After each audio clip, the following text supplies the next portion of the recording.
Ito ang ginagawa ko dahil wala pang attachment. Tatahian ko muna siya paikot.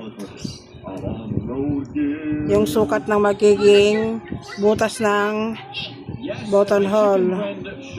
Pagkatapos ko matahian, binibi ako, tapos ihahanso ko siya paikot. Yan, ganyan.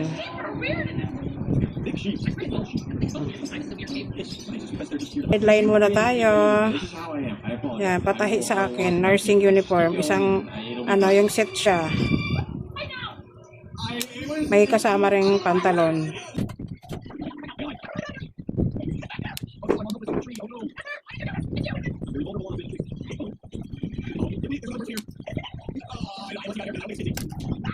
Ganyan po siya. Ayan. Ayan, binotonhole ko na.